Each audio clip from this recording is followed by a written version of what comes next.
नमस्कार। रोजमर्रा की जिंदगी में हम सब काम करते हैं, भागदौड़ करते हैं। इस दौरान सेहत और सुरक्षा जैसे लफ्ज हमारी जुबान पर अक्सर आते हैं। हाँ, बिल्कुल आते हैं। खासकर जब बात काम करने की जगह की हो। पर क्या हम कभी रुक कर सोचते हैं कि इनका असली मतलब क्या है? क्या सेहत का मतलब सिर्फ बीमार ना होना है या सुरक्षा सिर्फ चोट से बचना? ये बहुत ज़रूरी सवाल उठाया है आपने। अक्सर इन बुनियादी चीज़ों को हम बस जो समझिए मान कर चलते हैं, हाँ, जबकि ये हमारी काम की दुनिया की नींव है। ठीक से समझें तो ये सिर्फ लफ्ज़ नहीं है, बल्कि एक बेहतर और महफूज माहौल बनाने का जरिया है। बिल्कुल। तो आज हम इसी पर बात करेंगे। हमारी आज की बातचीत का मौजू है काम करने की जगह यानी वर्क प्लेस से जुड़े कुछ खास लफ्ज और उनके मायने। जी, हम सेहत, हेल्थ, हिफाजत, सेफ्टी, भलाई या सहूलियतें, वेलफेयर और माहौल की देखभाल, एनवायरमेंटल प्रोटेक्शन पर गौर करेंगे। हाँ, साथ ही हादसों और खतरों से जुड़ी कुछ और अहम बातों को भी समझने की कोशिश करेंगे। हाँ। और ये सारी बातें जो हैं, ये सेहत, हिफाजत और काम की जगह पर सहूलियतों से जुड़े कुछ दस्तावेजों और रिसर्च से ली गई हैं। अच्छा, हमारा मकसद है इन लफ्ज़ों के बीच के फ़र्क को साफ करना और ये समझना कि किसी भी काम की जगह पर इनकी क्या अहमियत है, ये क्यों ज़रूरी है। तो चलिए इन बातों की तह तक जाते हैं और देखते हैं कि ये हमारी रोज की काम की जिंदगी को कैसे छूती हैं। शुरुआत करते हैं सेहत यानी हेल्थ से। जी, आमतौर पर लोग समझते हैं कि भाई अगर कोई बीमार नहीं है तो वो सेहतमंद है। क्या ये इतना ही सीधा है? नहीं, देखिए ये इससे कहीं ज़्यादा गहरी बात है। विश्व स्वास्थ्य संगठन यानी WHO, हाँ, WHO। वर्ल्ड हेल्थ ऑर्गेनाइजेशन, वो सेहत को सिर्फ बीमारी या कमजोरी का न होना नहीं मानता। अच्छा, तो फिर? उनके मुताबिक सेहत का मतलब है जिस्मानी मतलब शारीरिक, हाँ हाँ, ज़हनी यानी मानसिक और सामाजिक तौर पर। सामाजिक भी। जी हाँ, सामाजिक तौर पर पूरी तरह से अच्छा होना। अच्छा, तो मतलब सिर्फ जिस्म का ठीक होना काफी नहीं है। दिमाग का सुकून और समाज में मेलजोल भी सेहत का हिस्सा है। बिल्कुल। काम की जगह के लिहाज से इसे कैसे समझें? देखिए, काम की जगह के लिहाज से इसका मतलब है लोगों के जिस्म और दिमाग दोनों को उन चीज़ों से बचाना जो उन्हें बीमार कर सकती हैं। कैसी चीजें? ये चीज़ें कोई नुकसान पहुंचाने वाला सामान मतलब मटेरियल हो सकता है, काम करने का कोई तरीका, कोई प्रोसेस हो सकता है, या कोई ऐसा तरीकाकार प्रोसीजर हो सकता है जो सेहत के लिए ठीक ना हो। तो सीधी ज़बान में कहें तो अच्छी सेहत मतलब तन और मन दोनों का तंदुरुस्त होना। बिल्कुल। और जरा सोचिए, काम की जगह पर ऐसी बहुत सी चीजें हो सकती हैं जो सेहत पर असर डालती हैं। दस्तावेजों में कुछ मिसालें दी गई हैं जिनसे कर्मचारियों को बचाना जरूरी है। जैसे बहुत ज्यादा थकान, फटीग जिसे कहते हैं, जहनी तनाव, स्ट्रेस। हाँ, ये तो आम है आजकल। बहुत आम है।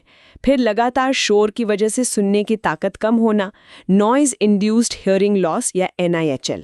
अच्छा, हाथों या बाजुओं में कंपन वाली मशीनों के इस्तेमाल से होने वाली तकलीफ, hand arm vibration syndrome, HVS कहते हैं उसे। हाँ, सुना है इसके बारे में। या फिर पूरे जिस्म पर कंपन का असर, होल बॉडी वाइब्रेशन। और भी कुछ मिसालें थी शायद। हाँ बिल्कुल, जैसे बहुत ज्यादा गर्मी हाइपरथर्मिया या बहुत ज्यादा ठंड हाइपोथर्मिया में काम करना।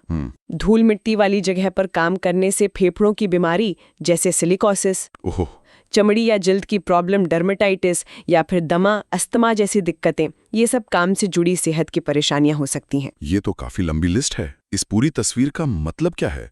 एक काम करने की जगह के लिए ये इतनी गहरी परिभाषा क्यों माने सकती है? देखिए, इसमें एक दिलचस्प बात यह है कि ये परिभाषा सिर्फ जिस्मानी बीमारियों पर नहीं रुकती। ये ज़हनी और समाजी सेहत पर भी उतना ही जोर देती है। हाँ, ये अहम है। आज के दौर में जहाँ काम का दबाव है, टारगेट्स का बोझ आम है, ये समझना बहुत ज़रूरी हो गया है कि एक सेहतमंद वर्कप्लेस वो है जो अपने लोगों के दिमागी सुकून और समाजी माहौल का भी ख्याल रखे। सही बात। ये सिर्फ इंसानियत की बात नहीं, बल्कि काम की क्वालिटी और माहौल के लिए भी बेहद ज़रूरी है। जब लोग ज़हनी तौर पर परेशान होंगे तो उनका काम पर असर पड़ना तो लाजमी है। आपने बिल्कुल सही नुक्ता पकड़ा। अब आते हैं हिफाजत यानी सेफ्टी पर। सेहत और हिफाजत ये दोनों लफ्ज अक्सर साथ साथ आते हैं। जी हाँ, अक्सर। तो हिफाजत का क्या मतलब है? हिफाजत या सेफ्टी का सीधा मतलब है हादसे यानी एक्सीडेंट या चोट, इंजरी, कि खतरे, रिस्क से बचाओ। बचाओ। हाँ, बचाओ। इसका खास ध्यान इस बात पर होता है कि लोगों को जिस्मानी तौर पर कोई नुकसान न पहुंचे। तो क्या हम कह सकते हैं कि सेहत अंदरूनी चीज ज्यादा है, जिस्म और मन की हालत, जबकि हिफाजत बाहरी खतरों से बचाव पर ज्यादा जोर देती है? हाँ, एक तरह से आप ऐसा समझ सकते हैं, हालांकि ये दोनों बहुत गहरे जुड़े हुए हैं। और आपने पहले कहा था कि खराब सेहत ही इन दोनों के बीच की कड़ी है। वो कैसे? हाँ, वो ऐसे कि अगर किसी की सेहत ठीक नहीं है, मान लीजिए कोई कर्मचारी बहुत थका हुआ है, फिटीग्ड है या तनाव में है, तो उसका ध्यान भटक सकता है और फिर मशीन चलाते वक्त या कोई दूसरा काम करते वक्त हादसा होने का खतरा बढ़ जाता है। अच्छा, हाँ, ये तो है। तो खराब सेहत हिफाजत के लिए भी खतरा बन सकती है। सरल शब्दों में कहें तो सेफ्टी का मतलब है काम की जगह पर खतरे, डेंजर या जोखिम, रिस्क का ना होना। किसी भी तरह का? हाँ, चाहे वो खतरा लोगों के लिए हो, मशीनों या औजारों, इक्विपमेंट के लिए हो या पूरी इमारत, स्ट्रक्चर के लिए हो। यहाँ एक सवाल मन में आता है, क्या हिफाजत का मतलब सिर्फ हादसा होने के बाद एक्शन लेना है या पहले से तैयारी करना ज्यादा जरूरी है? ये बहुत अहम फर्क है। हिफाजत के दो पहलू हैं। एक है पहले से तैयारी, प्रोएक्टिव मेजर्स जिसे कहते हैं, प्रोएक्टिव, हाँ। यानी खतरों को पहचानना, उनका अंदाजा लगाना और उन्हें रोकने या कम करने के लिए इंतजाम करना। और दूसरा पहलू है हादसा होने के बाद प्रतिक्रिया, रिएक्टिव रिस्पॉन्सेज, जैसे हादसे की जांच करना, नुकसान को कम करना और भविष्य में ऐसा न हो इसके लिए कदम उठाना। तो जाहिर है पहले से तैयारी ज्यादा बेहतर है। हमेशा प्रोएक्टिव होना हमेशा बेहतर होता है। ठीक है, ये बात साफ हुई। अब बात करते हैं कल्याण या सहूलियतें, यानी वेलफेयर की। ये लफ्ज सुनने में थोड़ा अलग लगता है। हाँ, लगता है। इसका क्या मतलब है काम की जगह पर? वेलफेयर का मतलब है वो बुनियादी सहूलियतें और इंतजाम जो काम करने वालों को आराम, कंफर्ट और एक बेहतर माहौल, वेलबींग देते हैं। अच्छा। ये वो चीजें हैं जो किसी भी काम की जगह को इंसानों के रहने लायक बनाती हैं। जैसे कि? क्या दस्तावेजों में कुछ मिसालें दी गई हैं? हाँ, दी गई हैं। जैसे पीने का साफ पानी, जरूरी है। इस्तेमाल के लिए मुनासिब और साफ सुथरे टॉयलेट्स, हाथ धोने और सफाई की जगह, वॉशिंग एरिया, काम करने के लिए सही रोशनी, लाइटिंग, हाँ। मौसम के लिहाज से मुनासिब तापमान मतलब हीटिंग या कूलिंग, ठीक है। कपड़े बदलने के लिए जगह, चेंजिंग रूम, बैठने का सही इंतजाम, बैठने की जगह भी, हाँ, और खाने पीने और थोड़ा आराम करने के लिए जगह, रेस्ट एरिया। तो इसका मकसद सिर्फ ये है कि कर्मचारी को एक आरामदायक और सेहतमंद माहौल मिले ताकि वो ठीक से काम कर सकें। मकसद तो यही है, लेकिन इसका असर इससे कहीं ज्यादा गहरा होता है। यहाँ समझने वाली बात यह है कि वेलफेयर सिर्फ कानूनी नियमों को पूरा करना भर नहीं है। अच्छा। अगर हम इसे बड़ी तस्वीर में देखें तो ये सीधे तौर पर कर्मचारियों के हौसले, मोरल, उनके कंपनी से जुड़ाव, एंगेजमेंट और आखिरकार उनके काम करने की सलाहियत, प्रोडक्टिविटी पर असर डालता है। हाँ, ये तो है। जब लोगों को महसूस होता है कि भाई उनकी बुनियादी ज़रूरतों का ख्याल रखा जा रहा है, कि उन्हें इंसान समझा जा रहा है, तो वो ज्यादा दिल लगाकर और जिम्मेदारी से काम करते हैं। सही। छोटी छोटी सहूलियतों की कमी अक्सर बड़ी नाराजगी की वजह बन सकती है। ये वाकई सोचने वाली बात है कि बुनियादी सहूलियतों का असर इतना गहरा हो सकता है। चलिए अब चौथे जरूरी पहलू पर आते हैं, माहौल की देखभाल यानी एनवायरमेंटल प्रोटेक्शन। जी, इसका काम की जगह की सेहत और हिफाजत से क्या ताल्लुक है? एनवायरमेंटल प्रोटेक्शन यानी माहौल की देखभाल उन सभी कामों से जुड़ी है जिनका असर हमारे आसपास के कुदरती माहौल पर पड़ता है। मतलब हवा, पानी, जमीन? हाँ, हवा, पानी, जमीन, पेड़ पौधे और जानवर, सब पर। इसमें किस तरह की चीजें शामिल होती हैं? इसमें मुख्य रूप से फैक्ट्री या ऑफिस से निकलने वाले कचरे का सही तरीके से निपटारा, वेस्ट डिस्पोजल, हवा या पानी में गंदगी फैलने से रोकना, पोल्यूशन कंट्रोल और कारखानों से निकलने वाले गंदे पानी को साफ करना, एफ्लुएंट ट्रीटमेंट। अच्छा, पानी को साफ करना। हाँ, मतलब पानी को दोबारा इस्तेमाल लायक बनाना या कम नुकसानदेह बनाना। सीधा मकसद ये है कि हम अपने कामकाज से माहौल को कम से कम नुकसान पहुंचाएं और कुदरत और इंसान के बीच एक तवाजुन, एक संतुलन बनाए रखें। लेकिन काम की जगह की अंदरूनी हिफाजत और बाहरी माहौल की देखभाल, ये आपस में कैसे जुड़ती हैं? क्या कोई लिंक है? ये एक अहम सवाल है। कई बार काम की जगह पर इस्तेमाल होने वाले सामान या तरीके वो माहौल के लिए भी हानिकारक हो सकते हैं। मिसाल के तौर पर? मिसाल के तौर पर अगर किसी केमिकल को लापरवाही से फेंका जाए तो वो न सिर्फ जमीन या पानी को खराब कर सकता है, बल्कि उससे निकलने वाली गैसें या बारीक कण वहां काम करने वाले लोगों की सेहत के लिए भी बड़ा खतरा बन सकते हैं। ओहो, हाँ। इसी तरह अगर कोई कंपनी बहुत ज्यादा धुआं या गंदगी फैलाती है तो उसका असर सिर्फ बाहर के माहौल पर नहीं, बल्कि प्लांट के अंदर काम करने वालों पर भी पड़ता है। सही बात है। इसलिए एक जिम्मेदार कंपनी या इदारा वो है जो अपने कर्मचारियों की सेहत और हिफाजत के साथ साथ माहौल की भी फिक्र करे। ये दोनों अक्सर एक ही सिक्के के दो रुख होते हैं। अच्छा, तो ये चारों खंबे, सेहत, हिफाजत, सहूलियतें और माहौल की देखभाल, ये सब आपस में जुड़े हुए हैं? बिल्कुल। चलिए, अब कुछ और जरूरी लफ्जों पर ध्यान देते हैं जो अक्सर हादसों और खतरों के बारे में बात करते वक्त इस्तेमाल होते हैं। पहला है काम से जुड़ी बीमारी, ऑक्यूपेशनल और वर्क रिलेटेड इल हेल्थ। इसका क्या मतलब है? जैसा कि नाम से जाहिर है, ये वो बीमारियां हैं जो सीधे तौर पर काम की वजह से होती हैं या फिर काम के माहौल की वजह से बढ़ जाती हैं। अच्छा, दस्तावेज बताते हैं कि ये दो तरह की हो सकती हैं। कौन सी दो तरह की? पहली है जिस्मानी बीमारियां, फिजिकल इलनेस, जैसे लगातार भारी वजन उठाने से कमर का दर्द, बैक पेन, हाँ। धूल या केमिकल की वजह से दमा, एस्थमा, बहुत ज्यादा शोर से सुनने में दिक्कत, हियरिंग लॉस, कंप्यूटर पे लगातार काम करने से आंखों पर जोर पड़ना, आई स्ट्रेन वगैरह। और दूसरी है जहनी बीमारियां, मेंटल इलनेस। इसमें काम का तनाव, स्ट्रेस, डिप्रेशन, घबराहट या बेचैनी, एंजाइटी जैसी चीजें शामिल हैं। जहनी बीमारियां, क्या ये भी काम की वजह से हो सकती हैं? बिल्कुल, और ये बहुत अहम बात है। जहनी सेहत पर काम के माहौल का बहुत गहरा असर पड़ता है। कैसे? जैसे काम की जगह पर तंग करना या धमकाना, बुलिंग, गलत बर्ताव या ज्यादती, हैरेसमेंट, बहुत ज्यादा काम का बोझ, नौकरी जाने का डर। हाँ, ये सब तो होता है। या फिर कुछ खास केमिकल्स जैसे सॉल्वेंट्स या स्प्रे पेंट वगैरह, उनके असर से भी जहनी सेहत पर बुरा असर पड़ सकता है। यहाँ एक बात गौर करने वाली है। अक्सर जिस्मानी चोट या बीमारी पर तो ध्यान दिया जाता है, लेकिन ये जो जहनी सेहत का पहलू है, इसे अक्सर नजरअंदाज क्यों कर दिया जाता है? हाँ, ये होता है। इसका काम के माहौल से क्या रिश्ता है? इसमें एक दिलचस्प और थोड़ी चिंता की बात यह है कि जहनी सेहत को अक्सर जिस्मानी सेहत जितनी गंभीरता से नहीं लिया जाता। सही है। कई बार लोग इसे बताने में झिझकते हैं या इसे निजी कमजोरी मान लिया जाता है, जबकि हकीकत यह है कि काम का बहुत ज्यादा दबाव, अधूरे टारगेट्स, एक गैर महफूज या टॉक्सिक माहौल या साथी कर्मचारियों या बॉस का बुरा बर्ताव, ये सब सीधे तौर पर किसी की जहनी सेहत को तबाह कर सकता है। बिल्कुल। एक अच्छा काम का माहौल वो है जहां इन मुद्दों पर खुलकर बात हो सके, जहां मदद मिल सके। इसे नजरअंदाज करना ना सिर्फ उस इंसान के लिए तकलीफदेह है, बल्कि कंपनी की प्रोडक्टिविटी, माहौल और इमेज के लिए भी बहुत नुकसानदायक है। आपकी बात 100% सही है। अब बात करते हैं हादसे यानी एक्सीडेंट की। इसे कैसे समझाया गया है?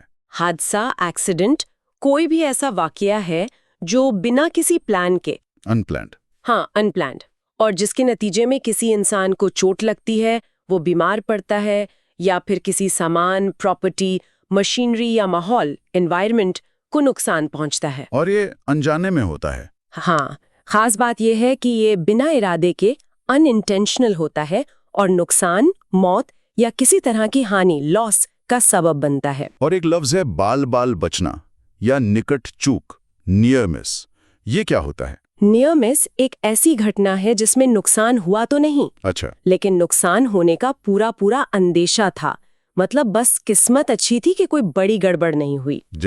जैसे कोई भारी चीज ऊपर से गिरी लेकिन किसी को लगी नहीं, या कोई फिसल गया पर गिरा नहीं। तो इसका क्या फायदा? जब नुकसान हुआ ही नहीं तो इस पर ध्यान क्यों दें? यहीं पर अक्सर गलती हो जाती है। नियर मिस वाकई बेहद कीमती होते हैं। कीमती कैसे?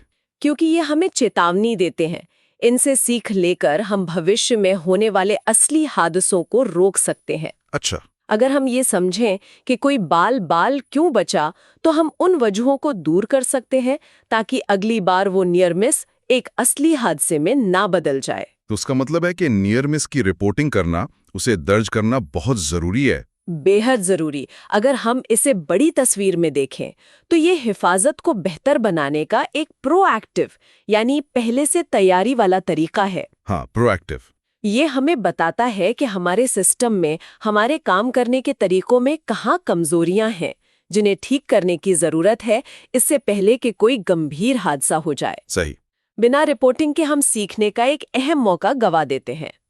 इसी से मिलता जुलता एक और टर्म है अवांछित परिस्थिति या गलत हालात, अनडिजायर्ड सर्कमस्टांस। ये क्या है? ये ऐसी हालत या सिचुएशन है जिसमें चोट लगने या बीमारी होने का खतरा मौजूद है, भले ही अभी तक कुछ हुआ ना हो। मतलब खतरा है पर कुछ हुआ नहीं। हाँ, दस्तावेज में मिसाल दी गई है, जैसे कोई ऐसा शख्स भारी बोझ उठा रहा हो जिसे इसकी सही ट्रेनिंग न मिली हो। अच्छा। यहाँ अभी तक कोई हादसा नहीं हुआ है, कोई नियर मिस भी नहीं हुआ है, लेकिन हालात ऐसे हैं कि हादसा होने का खतरा बना हुआ है। फिर एक और शब्द आता है, खतरनाक वाकया, डेंजरस ऑकरेंस। ये नियर मिस से कैसे अलग है? डेंजरस ऑकरेंस कुछ खास किस्म के नियर मिस ही होते हैं, लेकिन ये वो वाकया होते हैं जिनमें बहुत बड़े नुकसान का अंदेशा था, भले ही असल में नुकसान ना हुआ हो। ज्यादा गंभीर मतलब? हाँ, ये आमतौर पर ज्यादा गंभीर किस्म के होते हैं और कई मुल्कों और इंडस्ट्रीज में इन्हें कानूनी तौर पर रिपोर्ट करना यानी अधिकारियों को इत्तला देना जरूरी होता है। क्या इसकी कुछ मिसालें हैं दस्तावेजों में?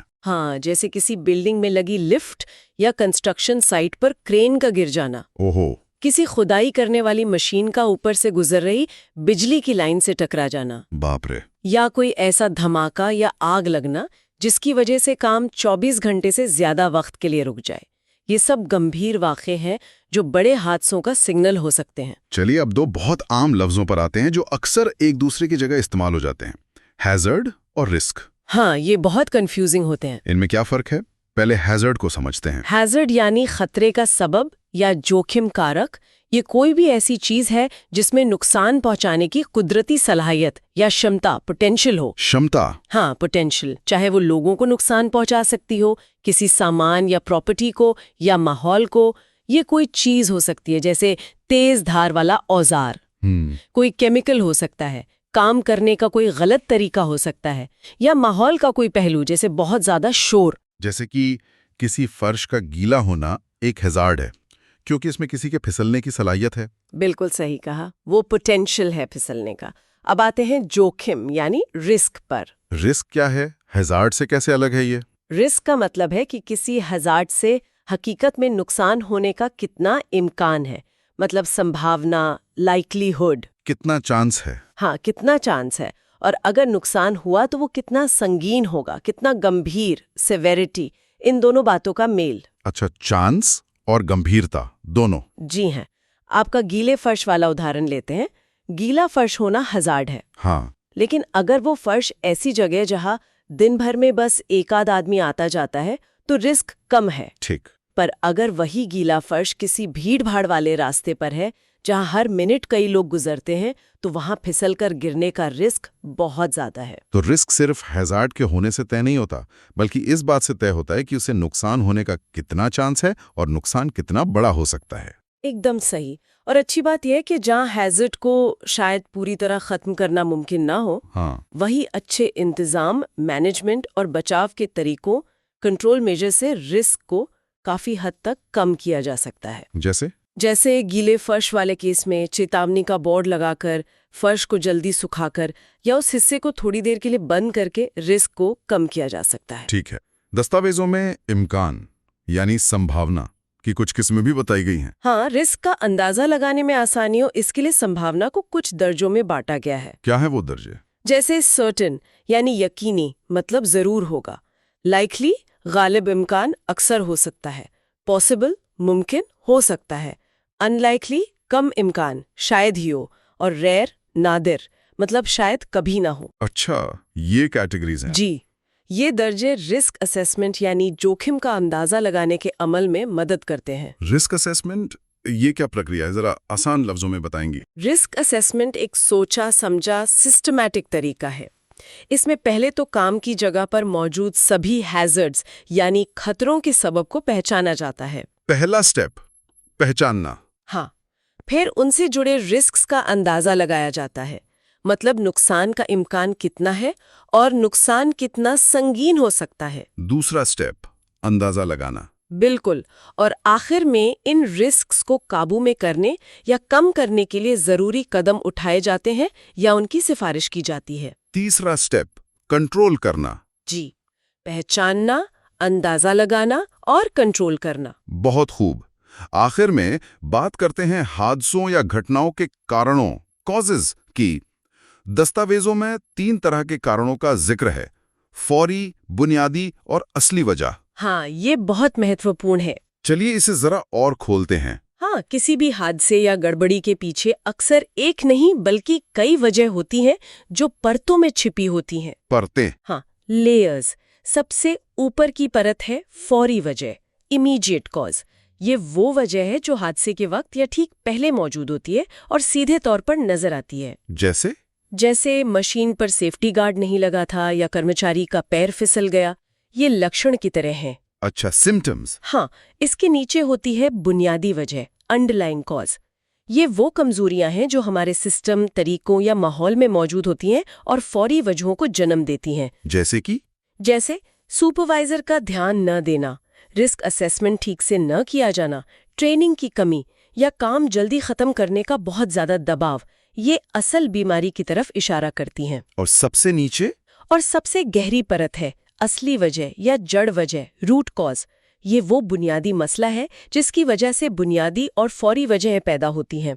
ये कहाँ होती है? ज्यादातर मामलों में ये मैनेजमेंट या पूरे इदारे, ऑर्गेनाइजेशन के लेवल की कमियां होती हैं, जैसे हिफाजत को पैसे या प्रोडक्शन से कम अहमियत देना, जिम्मेदारियों का साफ ना होना, कम्युनिकेशन में कमी या हिफाजत के लिए जरूरी संसाधन मुहैया ना कराना।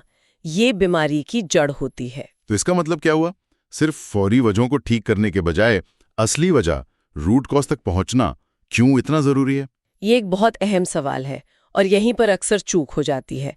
अगर हम सिर्फ फौरी वजह को ठीक करते हैं, जैसे गिरे हुए कर्मचारी को उठा दिया या टूटा हुआ गार्ड बदल दिया, तो हम सिर्फ ऊपर ऊपर से इलाज कर रहे होते हैं। हाँ, बस पैचवर्क। बिल्कुल। वो बुनियादी और असली वजह तो अपनी जगह बनी रहती हैं, जिनकी वजह से वैसा ही या कोई दूसरा हादसा फिर से हो सकता है। तो फिर असरदार रोकथाम के लिए, हादसों को जड़ से खत्म करने के लिए जरूरी है कि हम गहराई में जाकर रूट कॉज का पता लगाएं और उसे ठीक करें।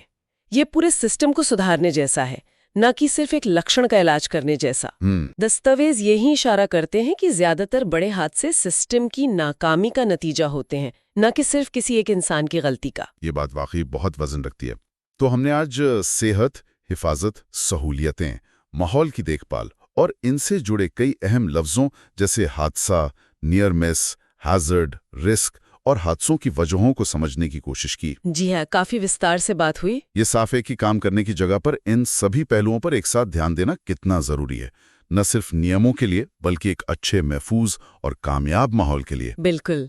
और जैसा कि आपने शुरू में कहा था, ये सिर्फ लफ्ज नहीं बल्कि एक सोच है, एक तरीका है जिससे हम काम करने की जगह को बेहतर बना सकते हैं। सही। जाते जाते एक सवाल सोचने के लिए छोड़ जाते हैं। जरूर। क्या हम अपनी रोज की काम की भागदौड़ में अक्सर सिर्फ फौरी हिफाजती खतरों जैसे फिसलने या गिरने के डर पर ही ज्यादा ध्यान देते हैं? हाँ, शायद। और सहूलियतों यानी बुनियादी जरूरतों और जहनी सुकून जैसे पहलुओं को या हादसों की असली वजहों, रूट कॉजेज को कहीं पीछे छोड़ देते हैं? मुमकिन है। और अगर ऐसा है तो वो कौन सा एक छोटा सा भी सिस्टमैटिक बदलाव या तब्दीली हो सकती है जो किसी के काम करने की जगह पर सेहत और हिफाजत को लंबे समय के लिए बेहतर बना सके? सोचने वाली बात है। इसी ख्याल के साथ आज की इस बातचीत को यहीं खत्म करते हैं। जी।